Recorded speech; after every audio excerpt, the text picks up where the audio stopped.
Every week, we like to take 2 trending prospects off the waiver wire who people have a lot of questions about. Usually, they're in the same position group and battle it out between the 2 players. Look at the numbers, the analytics, their situation, everything involved, and determine which is the player to get for the short term, long term. Sometimes it's one for the long term, one for the short term. But we deep dive the numbers and analytics on these 2 players to battle it out between the 2.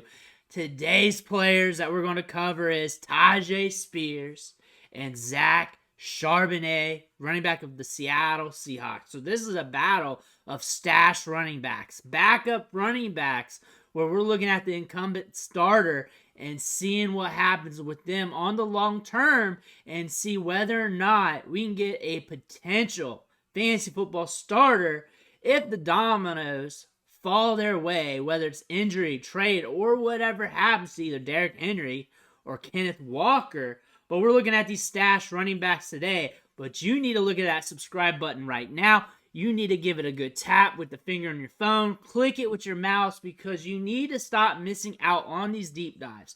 We're covering deep dives on waiver wire prospects every single day. We're helping you set your lineups. We're helping you get those trades done and everything else. Click that button. Stop missing out.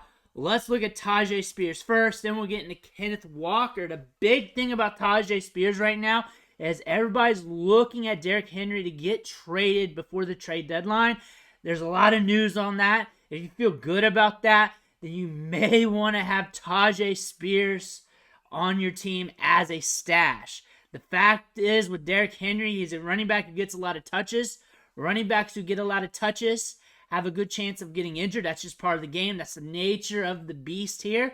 So again, you got a backup running back here that could be thrusted into a situation where he could be seeing a large workload. Last year, we were chasing the backup running backs on the Titans as stashes later in the season, just in case that happened, and Tyjae Spears is a much better talent. Looking at Tyjae Spears, he gave you a little bit of production this year. In Week 5, 16.9 PPR fantasy points.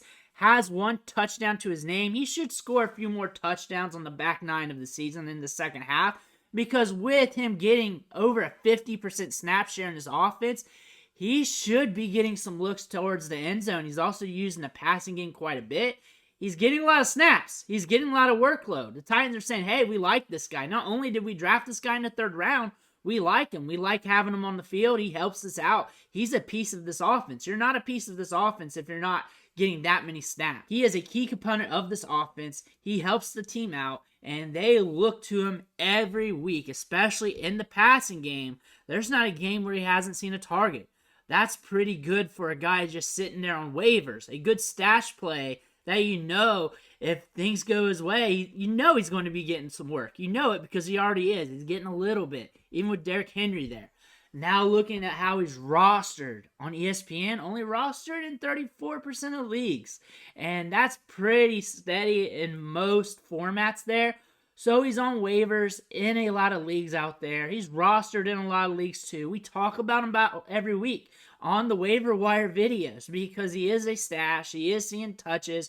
He is seeing opportunities. He's just not scoring enough every week for him to be rostered on every single team and stay there, because you got to play hot potato with a player like this.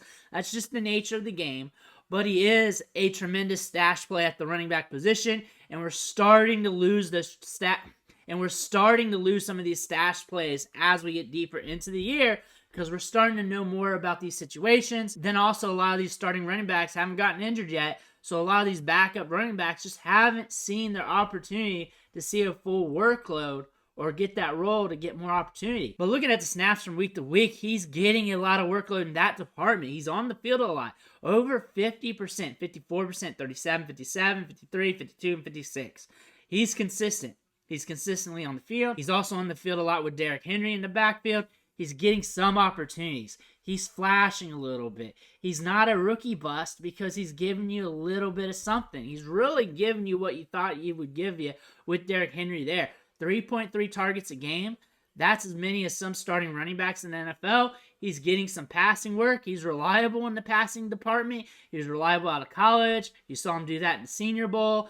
That is something the Titans wanted out of him, and it looks like he's getting that workload. And if something happens to Henry, he's going to get more workload than that. It's going to increase a little bit. Now, looking at his collegiate production, that final year in 2022, he went off. Go back to that game against USC where he blew up. You're going to see the highlights there. That's where you're going to see the tremendous plays. He's decent between the tackles. Even though he's a smaller running back, he's got good vision, good wiggle, really sees things through, can read the momentum of the defenders around him, catches the ball well in the backfield, creates a lot of missed tackles, yards after contact per attempt, over 4 in every season of his career, which is solid. You do not see many running backs do that. Had some knee injuries in the early part of his career, really came back and turned things around. Shows you that he's got some dog in him. And then you look at the Titans running back snaps and touches here. It's their Derrick Henry show. He gets the touches and opportunities because that's the way it should be. He's Derrick Henry. He's going to do that. Maybe they trade him, or maybe he gets hurt later in the year. He is seeing a lot of touches. He is seeing a lot of workload, and we know what that does to running backs. And running backs are running backs. They turn and burn. They run the ball a lot. They don't run a lot of plays. It's a slower volume offense. But still, they like to run the football. They like to use their running backs. But now we're going to look at Zach Charbonnet. Kenneth Walker's been dealing with a calf injury. He missed Thursday and Wednesday's practice, but was good on Friday. He lost the injury designation tag, but still, calf injuries are a tricky thing. They could be nothing, or it's an injury that could just pop up again. That's something you need to monitor. You need to monitor that this Sunday. You need to pay attention to Kenneth Walker. At the very least, you need to pay attention to Kenneth Walker. You don't have to pick up Zach Charbonnet, but you do need to pay attention to Kenneth Walker. You need to pay attention to the snaps, the workload. They might split it a little bit more considering he's coming back from this injury. They probably should, but Zach Charbonnet is also coming back from a hamstring injury as well. So you got two peas in the same pod here. But Zach Charbonnet, we haven't gotten much out of him. He started to see a little bit more snaps and workload around week 3 and week 4, but it kind of tailed off, and then he got injured, missed some time here, and now we're waiting for him to see more opportunities. But Kenneth Walker's that dog. He's that dude. He's not going to relinquish this job. He's not going to give it away. He's got more pop in the step. He's faster. He's elusive. Good vision. All around good running back. He gets you a bigger chunk of yards if he sees daylight because he's got that burst and speed. Let's just keep it at 100 at that. But still, Zach Charbonnet rostered in just 30% of leagues on ESPN. He's available on waivers. Another stash play. Guys that you just stash, you're just hoping they get opportunity later down the road because something happens to the incumbent. Something happens to where they get more opportunity. Something happens to where they can get more touches, but it's not a guarantee. That's why it's a stash. If it was a guarantee, they'd be a starter or a guy you're mixing in your lineups. But looking at his opportunities per game, they just haven't been there. Just haven't been seeing opportunities. Kenneth Walker's real good. He's getting those opportunities. He does not need to give those away. Zach Charbonnet is a good prospect. He's a good running back, but there's levels to this game, and Kenneth Walker's at a different level right now. Something happens, then Zach Charbonnet would get some opportunities. We get to see him shine a little bit, but now he's just waiting for his turn. He's not Kenneth Walker. Kenneth Walker's a different beast, but looking at him as a prospect, high-end 4-star recruit coming out of high school, went to Michigan, first running back ever at Michigan to score double-digit touchdowns at running back during their freshman season. He did that, broke out initially, was a good grinder between the tackles. He was a bigger running back, runs with a lot of power. 2020 happened, wasn't the greatest year. Transferred to UCLA, was a baller there, over 1,000 yards, double-digit touchdowns. Stayed for his senior season, even though he could have just went out for the NFL draft that year because he had a good enough resume. But he stayed to improve his game in the passing department, catching balls out of the backfield. He did that. Got you 10.4 yards after the catch per reception, 1.31 yards per route ran, which is pretty solid for a running back. And then also in the rushing department, 4.15 yards after contact per attempt. He's decent after contact, forces a lot of missed tackles. He can run around you. He can run through you. He moves laterally very well for his size. He's not grandiose when it comes to the burst score, top end speed, but when he does hit top end, he can scoot a little bit, but it's nothing compared to like a Kenneth Walker, one of those top tier guys. 214 pounds, 6 foot. We were expecting him to weigh more at the combine. We were expecting him to weigh in at the combine around the 220 range. That's where he was billed at all throughout his collegiate career. He was a 220 to 225 pound running back. Came in at 214 pounds, a little bit slighter than what we were expecting, but still decent thickness, decent size. Might have came in a little bit lighter just so he could have run a little bit better at the combine as well. You never know. Weights fluctuate, but got drafted in the second round to the Seattle Seahawks. They did not need to draft another running back. They had Kenneth Walker. They drafted him in the second round last year. They burned 2 second-round picks at running back.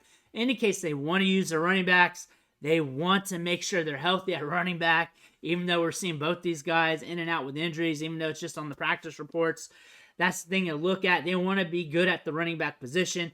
That's why they brought in Zach Charbonnet, Kenny McIntosh as well. They did not stop burning draft picks at running back.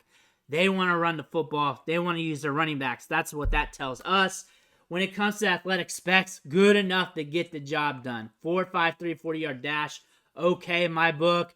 Burst score's okay. Nothing grandiose, though. We're not in the 90th percentile. We don't have 4.3 speed, but we can scoot a little bit, especially if we see the open field. We're not in the 4.6s. We're in the low 4.3s, but we're not below 200 pounds. We have enough size to get it done.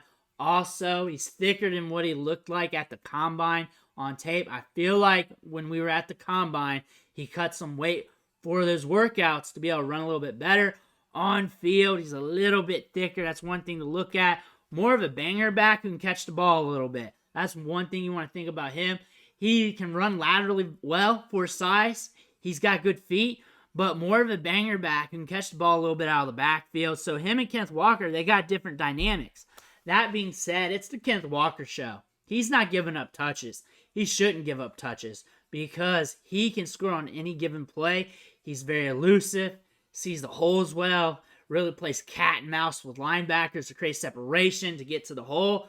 You're not benching Kenneth Walker to give your rookie touches if he's not dynamic like Kenneth Walker. Why would you do that? It's Zach Charbonnet versus that calf. We're watching that calf injury. If that calf is an impact, Zach Charbonnet is going to see more of a role. He's going to see more touches. Also, with Kenneth Walker already seeing a lot of touches, we know about running backs. We know about running backs on the long term. You know he's already been hurt. He's been hurt this week. So the thing about running backs is you got a second round pick right here sitting in the depth chart here, waiting in the wings, seeing some snaps and some opportunities. Something happens to Kenneth Walker, which has already happened. It happened in the offseason as well. Zach Charbonnet could be stepping into touches on a team that wants to run the football, use their running backs, use him in the passing game. So that means you're at least getting touches out of this guy, which is important for fantasy because there's not many running backs out there who are getting guaranteed touches from week to week. That's why he is identified as a stash play. Looking at the schedules for the short term, obviously not super sexy. Titans kind of edge this out a little bit. You got the Steelers coming up. You got Tampa Bay, it's kind of tough. Cleveland, Baltimore, Washington, they're both not the sexy schedules. They're both not the sexy schedules. Both going to be in some ugly games. And then projecting out past 3 weeks is going to be hard to do because you're really looking at injuries and trades right now. So the thing about this, they're kind of a push. Titans a little bit better.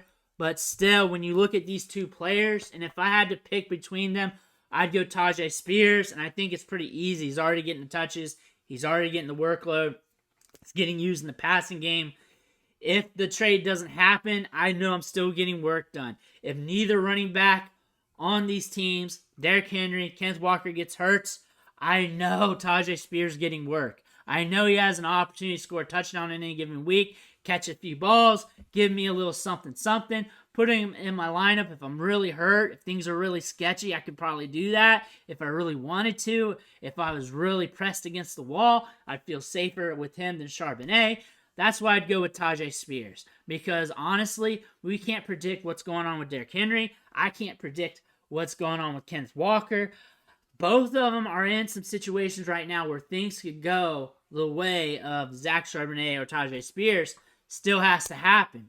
Still has to end up happening. But right now, we're seeing Tyjae Spears get touches. He's doing some good things on the field. Things might ramp up a little bit more in the back half of the season as we get further away from playoffs contention. That being said, give me Tyjae Spears, save for play for the now.